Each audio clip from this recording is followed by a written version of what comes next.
हाय दोस्तों, तो कैसे हैं आप सभी। आशा करते हैं आप लोग बहुत बढ़िया होंगे। तो चलिए आज के वीडियो में हम फिर से लाए हैं एनसीईआरटी क्लास 10th मैथ के प्रश्नावली 3.5। ठीक है, 5 के 1 नंबर क्वेश्चन जो आपको दिया गया है उसे हम लोग सोल्व करेंगे और बिल्कुल ध्यान से आप देखिएगा तो ये भी क्वेश्चन आपको बहुत बढ़िया समझ में आ जाएगा।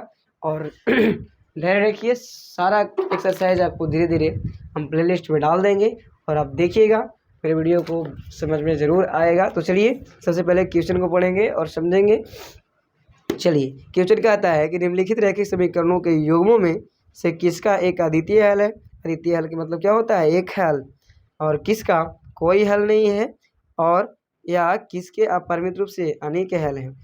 अद्वितीय हल की स्थिति में उसे वज्र गुणन विधि से हल कीजिए या हल ज्ञात कीजिए। चलिए ध्यान से देखिएगा, आपको समझ में आएगा। ठीक, तो कहता है कि केकर अद्वितीय हल माने एक हल है, केकर कोई हल नहीं है और केकर अनेक हल है। अगर अद्वितीय हल है तो उसको हल कीजिए वज्र गुणन विधि से। ठीक है, चलिए पहले चेक करेंगे। हम लोग चेक करने का एक फॉर्मूला आता है, a1 बटा a2 बराबर b1 बटा a1 बटा a2 बराबर b1 बटा b2 बराबर c1 बटा c2। यही तो फॉर्मूला है ना चेक करने का। चलिए समझते हैं ध्यान से। आइए, तो a1 का मान क्या है, x के गुणांक देखिए कितना ऊपर में है, तो कुछ नहीं तो 1 है। a2 का मान क्या है, तो 3 है, बराबर यहाँ पास क्या है, तब -3 है, इसके पास -9। चलिए उसके बाद -3 और -2 है।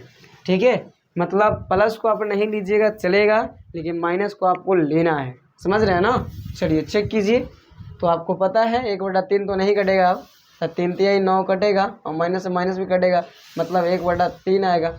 चलो 1/3 के लिख दो यहाँ पास, बराबर आ गया 1/3 फिर आ गया, और माइनस माइनस खत्म तो 3/2, मतलब यहाँ कटेगा, है कि नहीं। यहाँ कटने का मतलब है कि इसका अनेक हल नहीं, ना तो एक हल, कोई हल नहीं होगा। क्या होगा, कोई हल इसका नहीं होगा। क्यों, हम बताए थे आपको, जब आगे पढ़े होंगे आप तो आगे आपको समझ में आया होगा और आप समझे होंगे ज़रूर। ठीक है ना। चलिए, तो इसका कोई हल नहीं होगा। ठीक है, कोई हल नहीं होगा।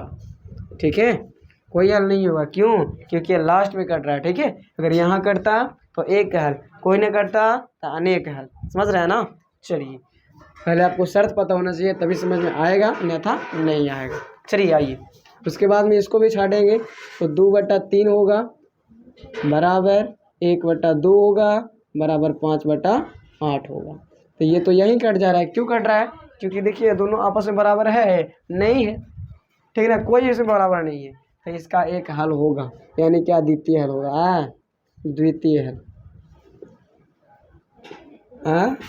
द्वितीय हल है ना। तो इसको हम लोग हल करेंगे वज्र गुणन विधि से। ठीक है, ये भी मार्कर जो है से धोखा दे रहा है थोड़ा थोड़ा। आइए देखिए, इसको चेक कर लेते हैं एक बार। आइए इसको भी चेक कर लेते हैं। तो 3 बटा क्या है 6 बराबर -5 बटा -10 बराबर 20/40। काटो, 3 दूना 6 मैंने 1/2 हो जाएगा, 1/2 बराबर 5 दूना 10, तो 1/2 माइनस से माइनस में खत्म ना। चलिए 20 दूना 40 मतलब 1/2। आपको मुख्य रूप से वही करना है, जिसका एक हल होगा मैंने पहले का बार में कटेगा उसी को हल करना है। देख लो ये सब बराबर है, तो इसका अनेक हल होगा। क्या होगा, अनेक हल होगा। इसमें कहा है कि पहले के में कट गया तो इसका अद्वितीय हल माने एक हल होगा। और इसमें देखिए ये जो है, इसमें दिया गया है 3 पद, लेकिन इसमें लास्ट में कटता है, जो लास्ट में कटेगा उसका कोई हल नहीं होता है। ठीक है, तो आपको उसी को हल करना है जिसका अद्वितीय हल है। कौन विधि से, तो वज्र गुणन विधि से। आइए तो लिखना है 2 पार्ट को, मतलब ये दोनों को हम हल नहीं करें क्योंकि अद्वितीय हल है नहीं।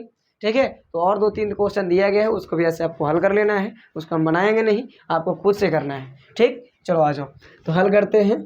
समीकरण ले लेते हैं पहले कि 2x,